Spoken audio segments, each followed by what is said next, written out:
সকলে একটু দরুদ শরীফ পড়ি। আল্লাহুম্মা সাল্লি আলা মুহাম্মাদ ওয়া আলা আলি মুহাম্মাদ কামা সাল্লাইতা আলা ইব্রাহিম ওয়া আলা আলি ইব্রাহিম ইন্নাকা হামিদুম মাজিদ। আল্লাহুম্মা বারিক আলা মুহাম্মাদ ওয়া আলা আলি মুহাম্মাদিন কামা বারাকতা আলা ইব্রাহিম ওয়া আলা আলি ইব্রাহিম ইন্নাকা হামিদুম মাজিদ। একটু জিকির করি, লা ইলাহা ইল্লাল্লাহ, লা ইলাহা ইল্লাল্লাহ, লা ইলাহা ইল্লাল্লাহ, লা ইলাহা ইল্লাল্লাহ, লা ইলাহা ইল্লাল্লাহ, লা ইলাহা ইল্লাল্লাহ, লা ইলাহা ইল্লাল্লাহ, লা ইলাহা ইল্লাল্লাহ মুহাম্মাদুর রাসূলুল্লাহ সাল্লাল্লাহু আলাইহি ওয়াসাল্লাম। রহিমাতুল জান্নাত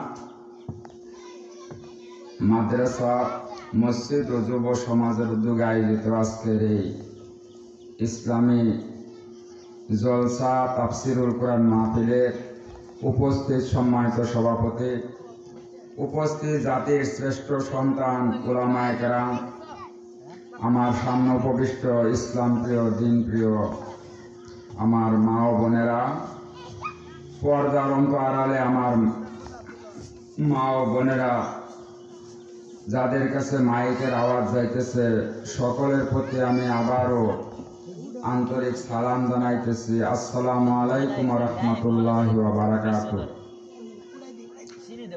আল্লাহ রাব্বুল আলামিনের দরবারে শুকরিয়া আদায় করছি যে আল্লাহ পাক আমাদেরকে এমন একটি সুন্দর আয়োজন করার, বসার এবং কোরআন হাদিসের কিছু আলোচনা করার এবং শোনার সুযোগ দিলেন। ওই মহান পরওয়ারদিগারের দরবারে জানাই কোটি কোটি শুকরিয়া। সবাই আল্লাহর দরবারে শুকরিয়া আদায় করি, সকলে বলি আলহামদুলিল্লাহ। বিশ্বনবী জনাবে মুহাম্মদ রাসূলুল্লাহ সাল্লাল্লাহু আলাইহি সাল্লাম এর দরবারে জানাইতেছি কোটি কোটি দরুদ। আমরা সকলে পড়ি সাল্লাল্লাহু আলাইহি ওয়াসাল্লাম। সম্মানিত উপস্থিতি, আজকের এই আয়োজন আমাদের মা বোনদেরকে কেন্দ্র করে আমি চেষ্টা করব ইনশাআল্লাহ আমার মা বোনদের উদ্দেশ্যে কোরআন হাদিস থেকে কিছু আলোচনা করার জন্য। আমার আল্লাহ যেন সেই তৌফিক আমাকে এনায়েত করেন। আপনারা সকলে বলেন আমিন। সুবহানাকা লা ইলমা লানা ইল্লা মা আল্লামতানা ইন্নাকা আনতাল আলিমুল হাকিম। সম্মানিত উপস্থিতি, at first the beginning of my speech I am giving congratulations the authority of this mahfil who has arranged this mahfil by hard labor and has given me a chance to talk something about the Holy Quran and Sunnah, because the Holy Quran and Sunnah our way to Jannah. সর্বপ্রথম আমি এই মাহফিল কর্তৃপক্ষকে অভিনন্দন জানাইতেছি, মোবারকবাদ জানাইতেছি, যারা এত সুন্দর একটা আয়োজন করে আমাকে এখানে বসে দু একটি কোরআন হাদিসের আলোচনা করার সুযোগ করে দিলেন।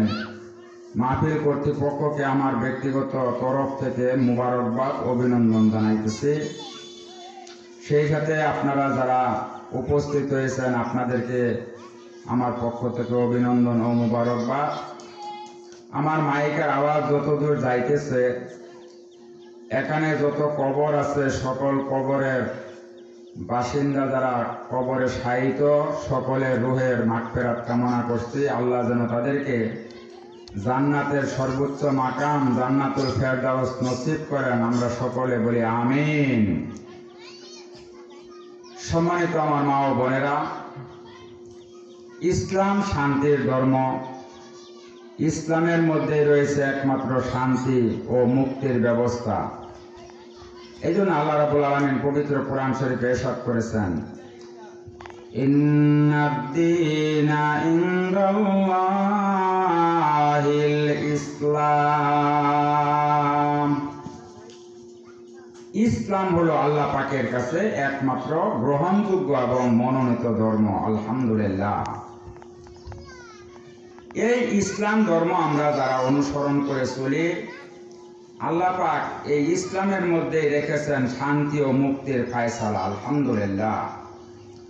আমার সম্মানিত মা ও বোনেরা, একটু মনোযোগ দিয়ে আমার কথাগুলি শোনার চেষ্টা করুন। আশা করি আপনারা এখান থেকে যাতে কিছু আমলি আলোচনা নিয়ে যাইতে পারেন এবং নিজের বাসায় গিয়ে সেগুলির উপর আমল করতে পারেন, নিজেদের সন্তানদেরকে এবং সেই অনুযায়ী আপনারা পরিচালনা করতে পারেন, গড়ে তুলতে পারেন, সেই আলোকে আমি কিছু কথা বলার চেষ্টা করছি ইনশাআল্লাহ। আল্লাহ রাব্বুল আলামিন এই পৃথিবীতে হযরতে আদম আলাইহিস সালাম এবং হাওয়া আলাইহিস সালামকে সৃষ্টি করে তাদের মাধ্যমে এই পৃথিবীতে আল্লাহ পাক এই দুনিয়ার নিজাম ঠিক রেখে অসংখ্য নারী পুরুষের সৃষ্টি করে এই পৃথিবীতে আল্লাহ পাক পাঠাইলেন। আল্লাহ পবিত্র কোরআন শরীফের মধ্যে সেই কথাটা এইভাবে বলছেন, ইয়া আইয়ুহান নাসুত্তাকু রাব্বাকুমুল্লাযী খালাকাকুম মিন নাফসিন ওয়াহিদাতিন ওয়া খালাকা মিনহা যাওজাহা ওয়া বাথা মিনহুমা রিজালান কাসীরান ওয়া নিসা। আল্লাহ রাব্বুল আলামিন বলেন, হে দুনিয়ার মানুষ, আমি তোমাদেরকে একটি মাত্র আত্মা অর্থাৎ হযরত আদম এবং হাওয়া এই দুইজনের মধ্য থেকে তোমাদেরকে সৃষ্টি করলাম। প্রথম হযরত আদম আলাইহিস সালামকে, তারপর তার সহধর্মিণী হযরত হাওয়া আলাইহিস সালামকে সৃষ্টি করলাম। এরপর আমি এই দুইজনের মাধ্যমে অসংখ্য নারী পুরুষ এই পৃথিবীতে সৃষ্টি করলাম। আমি আল্লাহ, সেই আল্লাহকে তোমরা ভয় করো, ওই আল্লাহর হুকুম মতো তোমরা চলার চেষ্টা করো। যদি তোমরা সেই কাজটি করতে পারো, তাহলে তোমরা আল্লাহ রাব্বুল আলামিনের আযাব থেকে তোমরা দুনিয়াতে নয়, শুধু পরকালেও তোমরা মুক্তি পেয়ে যাবে। সুবহানাল্লাহ। সম্মানিত মা ও বোনেরা, আল্লাহর হুকুম মতো এবং আল্লাহ রসুলের আদর্শ মতো আমাদের জিন্দেগিটা পরিচালনা করতে হবে। এটাই ঠিক, এটাই আল্লাহর হুকুম এবং রসুল সাল্লাল্লাহু আলাইহি সাল্লামের বিধান। সুবহানাল্লাহ, সুবহানাল্লাহ। আমার মা ও বোনেরা, আল্লাহ রাব্বুল আলামিন পবিত্র কোরআন শরীফের মধ্যে আপনাদের নামে একটা সূরা নাজিল করলেন। সুবহানাল্লাহ। সূরা নিসা নামে একটা সূরাই অবতীর্ণ করে দিলেন। এই পৃথিবীতে মা জাতি যারা, মায়েরাই হইল আসল। কারণ দুনিয়াতে যত মানুষ আসছে সকলে এই মায়ের গর্ভ থেকে এই পৃথিবীতে আসছে। সুবহানাল্লাহ, সুবহানাল্লাহ। আল্লাহ রাব্বুল আলামিন বলেন, আমরা এক সময় যখন ছিলাম না, আল্লাহ পাক বলেন, আল্লাহ তাআলাল ইনসানি হিনুম মিনাদ দাহরি লাম ইয়াকুন শাইআম মাযকুরা। ও দুনিয়ার মানুষ, তোমাদের কি এমন একটা সময় এসেছিল না যখন তোমাদের নাম নেওয়ার মতো তোমরা উল্লেখযোগ্য বস্তু হিসাবে পরিগণিত ছিলে না? তোমাদের কোনো নাম ছিল না, কোনো মর্যাদা ছিল না, কোনো পরিচয় ছিল না। আমি আল্লাহ রাব্বুল আলামিন তোমাদেরকে মায়ের পেটে পাঠাইলাম, তারপর তোমাদেরকে মায়ের পেট থেকে দুনিয়াতে পাঠাইলাম। আজকে আল্লাহ রাব্বুল আলামিন এই জন্য স্মরণ করে দিয়ে বলতেছেন, কাইফা তাকফুরুনা বিল্লাহি ওয়া কুনতুম আমওয়াতান ফাআহইয়াকুম সুম্মা ইউমীতুকুম সুম্মা ইউহয়ীকুম সুম্মা ইলাইহি তুরজাউন। ও দুনিয়ার মানুষ, আজকে কিভাবে আমি আল্লাহকে অস্বীকার করছো? তোমরা ছিলা মৃত, আমি আল্লাহ মায়ের পেটে তোমাদেরকে জিন্দা কইরা মায়ের পেট থেকে তোমাদেরকে বের করে নিয়ে আসলাম। সুম্মা নুখরিজুকুম মিন তিফলা, মায়ের পেট থেকে আস্তে করে তোমাকে দুনিয়াতে নিয়ে আসলাম আমি আল্লাহ। আজকে তোমরা আমি আল্লাহকে অস্বীকার করতেছ, তোমরা ছিলা মৃত, আমি আল্লাহ জীবিত করে দুনিয়ায় পাঠাইলাম। এরপর তোমাদেরকে আবার মৃত্যু দান করব, এরপর তোমাদেরকে আবার জীবিত করব ময়দানে হাসরে হিসাবের জন্য। ওই আল্লাহর দিকে তোমাদেরকে ফিরে যেতে হবে। সকলকে ফিরে যেতে হবে কোথায়? ওই এক আল্লাহ রাব্বুল আলামিনের কাছে।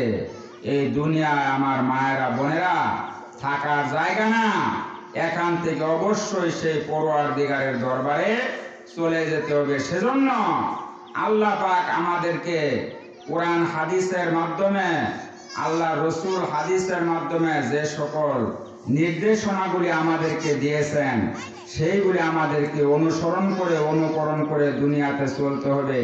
তাহলে আমরা শান্তি ও মুক্তির আশা করতে পারবো ইনশাআল্লাহ। পারবো না?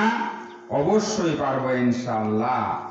সম্মানিত মা ও বোনেরা, আমি পবিত্র কোরআন শরীফে সূরা আযাব থেকে যে একটা আয়াত তেলাওয়াত করছি, ওই আয়াতের আলোকে এবং আল্লাহ রসুল পাক সাল্লাল্লাহু আলাইহি সাল্লামের একটা হাদিস তেলাওয়াত করছি, সেই হাদিসের আলোকে কিছু আলোচনা করার চেষ্টা করছি ইনশাআল্লাহ। আমার মা ও বোনেরা শুনেন আল্লাহ পাক কি বলেন। ওয়াকানা ফি বুয়ুতিকুন্না ওয়ালা তাবাররাজনা তাবাররুজাল জাহিলিয়াতিল উলা। ও আমার মায়েরা বোনেরা, আল্লাহ পাক বলতেছেন তোমরা ইসলামের বিধান মতো দুনিয়ায় জীবন জিন্দেগি পরিচালনা করো।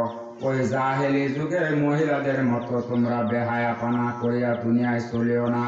যদি আমি আল্লাহর হুকুম মতো যদি চলতে না পারো, তাহলে ওই জাহেলি যুগের মহিলাদের মতো যদি চলো, তাহলে আল্লাহর ভীষণ কঠিন আযাব তোমাদের জন্য অপেক্ষা করতেছে। নাউযুবিল্লাহ। সম্মানিত মা ও বোনেরা, আল্লাহ পাক বলছেন আপনাদেরকে ওই জাহেলি যুগের মহিলারা যেভাবে চলতো ফিরতো ওইভাবে আমরা যেন না চলি না ফিরি। আমার মায়েরা বোনেরা, আমরা যদি ইসলামের বিধান মতো চলি তাইলে আমরা দুনিয়াতেও শান্তি পাবো, পরকালেও আমরা শান্তি আশা করতে পারবো ইনশাআল্লাহ। একটু জিকির করি, লা ইলাহা ইল্লাল্লাহ, লা ইলাহা ইল্লাল্লাহ, লা ইলাহা ইল্লাল্লাহ, লা ইলাহা ইল্লাল্লাহ, লা ইলাহা ইল্লাল্লাহ, লা ইলাহা ইল্লাল্লাহ, লা ইলাহা ইল্লাল্লাহু মুহাম্মাদুর রাসূলুল্লাহ সাল্লাল্লাহু আলাইহি সাল্লাম। সম্মানিত উপস্থিতি, ফরাসি সম্রাট, একজন বিখ্যাত ব্যক্তি, ফরাসি সম্রাট, তিনি বলেছিলেন, give me an ideal mother, I shall give you a good nation. আমাকে একটা আদর্শ মা দাও, আমি একটা আদর্শ জাতি উপহার দিব। আমি এই ফরাসি সম্রাট নেপোলিয়ান এই কথাটা বলেছিলেন। আমি এই কথাটাকে একটু চেঞ্জ করে বলি এইভাবে, give me an Islamic mother, I shall give you a good nation. আমাকে একটা ইসলামিক মা দাও, তাইলে আমি একটা ইসলামিক জাতি উপহার দেব। কথা ঠিক বলছি না ব্যাঠিক বলেন আপনারা ইনশাল্লাহ। একজন ইসলামিক মা অর্থাৎ ধার্মিক মহিলা, ধার্মিক মাতা, একজন ধার্মিক মা পারেন এই জাতিকে একটা ধার্মিক জাতি উপহার দিতে। আল্লাহু আকবার। আজকে যেভাবে সারা দেশে না সারা বিশ্বে বেহায়াপনা, যেভাবে উলঙ্গপনা চলতেছে, আমার মায়েরা বোনেরা, আমরা নিজেদেরকে একটু চিন্তা করে একটু ফিকির করে আমাদেরকে একটু ইসলামের বিধান মতো চলার চেষ্টা আমরা করি। আর যদি না করে আমরাও তাদের সঙ্গে তাল মিলিয়ে চলি, তাহলে কিয়ামতের ময়দানে 1 পয়সার কাজ হবে না, 1 পয়সার কাজ হবে না। আল্লাহর হুকুম মতো, আল্লাহ রসুলের আদর্শ মতো আপনি যদি জীবন যাপন করেন, আপনার পারিবারিক সামাজিক জীবন যদি আপনি পরিচালনা করেন, আল্লাহ রসুল বলেন, এই মাহফিল সাক্ষী রইল আল্লাহর কসম, কিয়ামতের ময়দানে আল্লাহ রসুলের শাফায়াত আপনাদের জন্য নসিব হয়ে যাবে।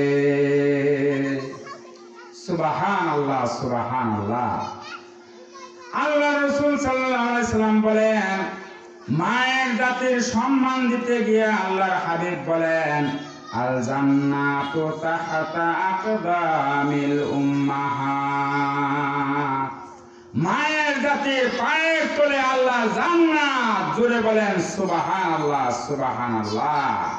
আমরা পুরুষ জাতি, আমি প্রায়ই মাহফিলে বয়ানে এই কথাটা বলি, আমরা পুরুষ জাতি যারা, আমাদের পায়ের তলে শুধু জুতা, আমাদের পায়ের তলে কি? জুতা। আর আমার মায়ের জাতি যারা, আমার মায়ের জাতির পায়ের তলে আল্লাহর জান্নাত। জোরে বলেন সুবহানাল্লাহ। Heaven is lies under the feet of the nation of our mother. আমাদের মায়ের জাতির পায়ের তলে আল্লাহর জান্নাত। সুবহানাল্লাহ, সুবহানাল্লাহ। আল্লাহর হাবিব বলেন, আমার মায়েরা বোনেরা শুনেন, আল্লাহ রাসূল বলেন, আল মারআতু ইযা সাল্লাত খামসাহা ওয়া সামাত শাহরাহা ওয়া আহসানাত ফারাজাহা ওয়া আতাআত বালাহা ফালাতাদখুল মিন আইয়াবিল জান্নাতি শাত। ভালো করে শুনেন আমার মায়েরা বোনেরা, আল্লাহর হাবিব বলেন, যখন কোন মহিলা 5 ওয়াক্ত নামাজ পড়বে এবং রমজান মাসে রোজা রাখবে এবং তার নিজের সতীত্বের হেফাজত করবে এবং স্বামীর আনুগত্য করবে, আল্লাহর হাবিব বলেন, এই মহিলাটা আল্লাহর তৈরি 8টা জান্নাতের যে কোনো দরজা দিয়ে আল্লাহর জান্নাতে চলে যাবে। চিৎকার মেরে বলেন সুবহানাল্লাহ, সুবহানাল্লাহ। আল্লাহর হাবিব কত সুন্দর করে সহজ ভাষায় আমাদেরকে বুঝাই দিয়েছেন। আমার মায়েরা বোনেরা, জান্নাতে যাওয়ার রাস্তা কত সহজ করে দিয়েছেন।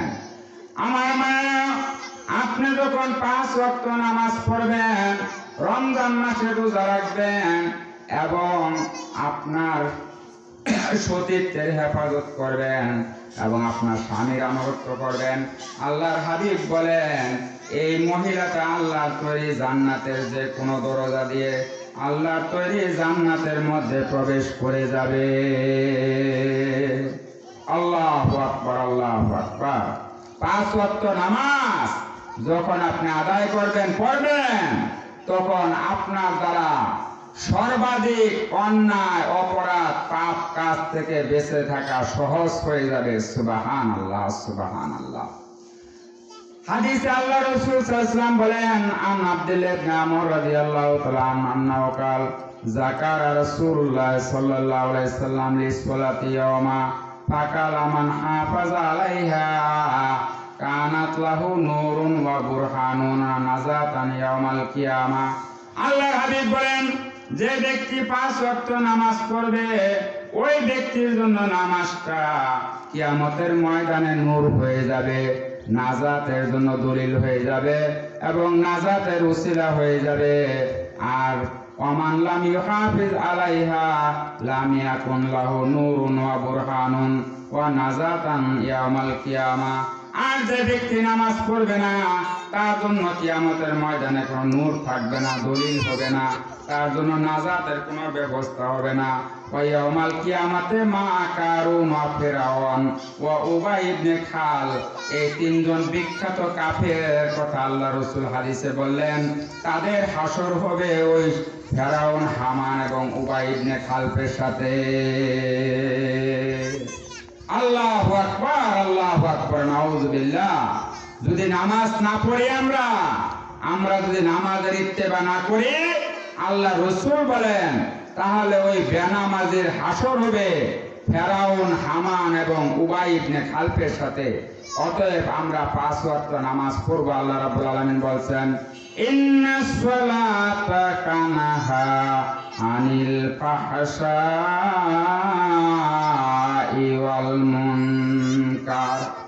আল্লাহ রাব্বুল আলামিন সূরা আনকাবুতের ভিতরে বলেন, যখন কোন ব্যক্তি নামাজ পড়বে, 5 ওয়াক্ত নামাজ ইহতিমামের সঙ্গে আদায় করবে, গুরুত্ব সহকারে আদায় করবে, নামাজের হক যথাযথ পালন করে আদায় করবে, আল্লাহ রাব্বুল আলামিন বলেন নামাজ ওই ব্যক্তিকে সমস্ত অপরাধ থেকে বাঁচাইয়া রাখবে।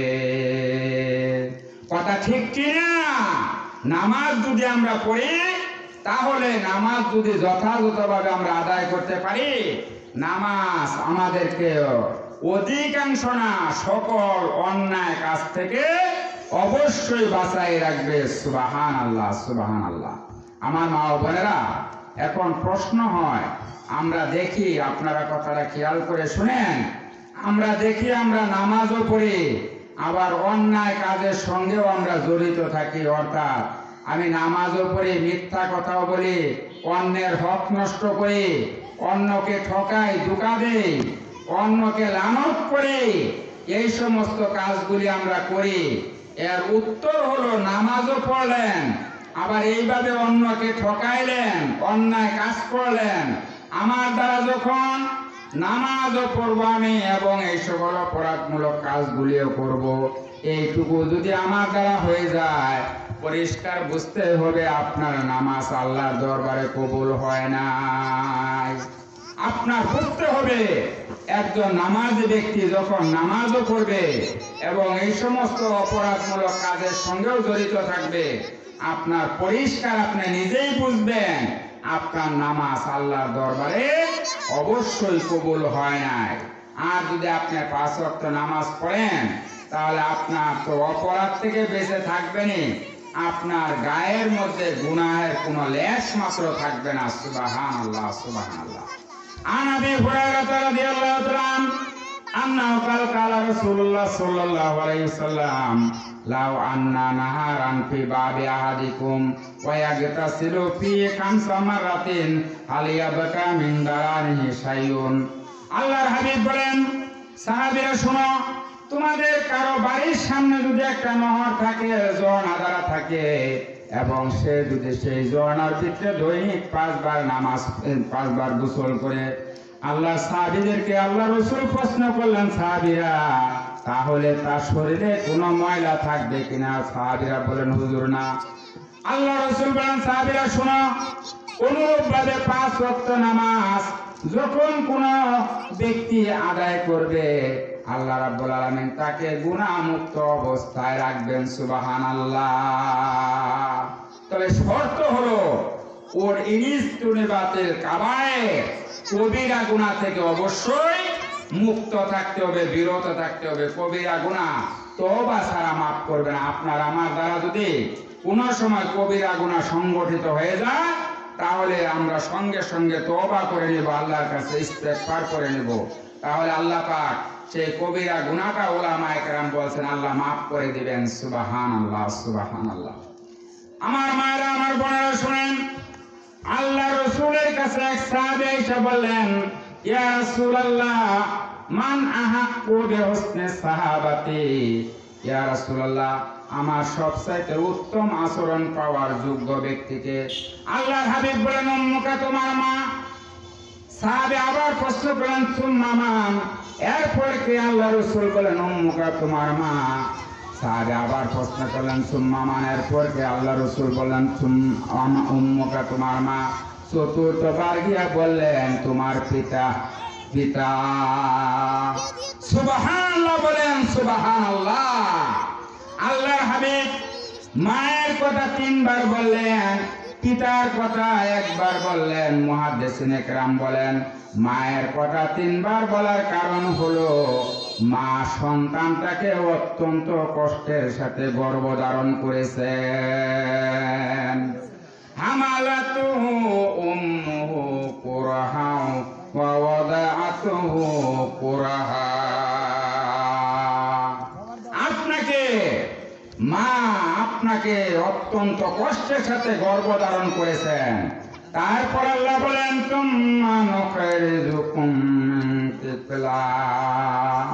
মায়ের গর্ভ থেকে যখন দুনিয়া আসলাম আল্লাহ আস্তে করে নিয়ে আসলেন। সুবহানাল্লাহ, সুবহানাল্লাহ। এরপর আল্লাহ রাব্বুল আলামিন বলেন আমার মা আমাকে 2 বছর পর্যন্ত দুধ পান করাইলো। এই যে 3টি কারণ, একটি হলো আপনাকে মায়ের পেটের মধ্যে আল্লাহ পাক বড় করলেন, পৃথিবীতে পাঠাইলেন, আপনাকে দুনিয়া আনলেন এবং আপনি মায়ের দুধ পান করলেন 2 বছর পর্যন্ত। এই 3টি কষ্টের কারণের জন্য আল্লাহর হাবিব বলেন মায়ের কথা 3 বার বললেন এবং পিতার কথা বললেন 1 বার। সুবহানাল্লাহ। আমার মায়েরা, আমার মায়ের বোনেরা, মায়ের সম্মান আল্লাহ রসুল দিয়েছেন, আল্লাহ দিয়েছেন। সুতরাং মা জাতি যারা আজকে আমরা, তাদের সম্মান অনেক বেশি আল্লাহ দিয়েছেন, রসুল দিয়েছেন। কিন্তু আজকে আমরা নিজেদেরকে ভুলে গিয়ে আজকে ওই অনৈসলামিক কাজের সঙ্গে আমরা আমাদের নিজেদেরকে জড়িত করতেছি, রিলেটেড করতেছি। এইভাবে যদি আমরা আমাদের জীবনটাকে পরিচালনা করি, একদিন যখন দুনিয়া থেকে বিদায় হতে হবে, সেই কঠিন আযাব আল্লাহর অপেক্ষা করতেছে, সেই কঠিন আযাবের সম্মুখীন আমাদের হতে হবে আমার মা ও বোনেরা। সেই জন্য আমরা চেষ্টা করব আল্লাহর হুকুম মতো, রাসূলের আদর্শ মতো যাতে আমরা আমাদের জীবন জিন্দেগিটা পরিচালনা করি ইনশাআল্লাহ। মুহতারাম আয়েশা গেছেন, আমার পরে কথা বলবেন না? জি, আমি শেষ করে দিতেছি ইনশাআল্লাহ। আমার মায়েরা বোনেরা, এই জন্য আমি কোরআন হাদিস থেকে যে কথাগুলি বললাম, এই কথাগুলি সারাংশ হলো আমি যদি আমার পরিবারটাকে সুন্দরভাবে ইসলামিক পরিবার বানাইতে চাই, তাহলে সর্বপ্রথম আমাকে কোরআনের হুকুম মতো, রাসূল পাক সাল্লাল্লাহু আলাইহি সাল্লামের হাদিসের মোতাবেক আমাদের পরিবারটা গড়তে হবে। এক্ষেত্রে একটা দায়িত্ব হলো আপনার সন্তানকে আপনি প্রথম নামাজের তালিম দিবেন। আল্লাহ রসুল বলেন মুরু সিবিয়ানাকুম বিসসালাহ ইজা বালাগু সাবআন। 7 বছর যখন আপনার সন্তানের বয়স হবে, আপনি নামাজের হুকুম দিবেন, নামাজ পড়ার জন্য পরামর্শ দিবেন, একটু প্র্যাকটিস করাইবেন। ওয়াজরিবুহুম ইজা বালাগু 10। এরপরে যদি কাজ হইল তো আলহামদুলিল্লাহ, না হইলে 10 বছর হলে কিছু মারধর করে হইলেও নামাজের প্রশিক্ষণ দিতে হবে। এই দায়িত্বটা আপনাদের। আমার মায়েরা বোনেরা, অনেক কথা বলার ছিল, কিন্তু সময়ের স্বল্পতা, যেহেতু উলামায়ে কেরাম দাওয়াত দিয়েছেন কর্তৃপক্ষ অনেকেই, সবাই তো কিছু কথা বলবে, সবার কথা আপনাদেরকে শুনতে হবে ইনশাআল্লাহ।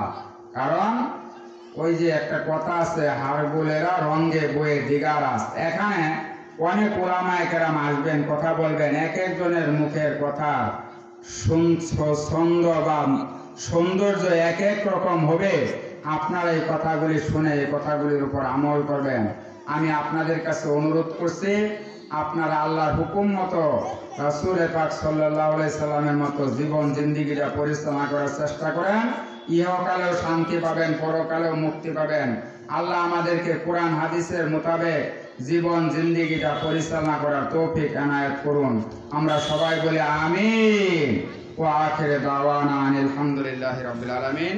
আসসালামু আলাইকুম ওয়া রাহমাতুল্লাহি ওয়া বারাকাতুহু।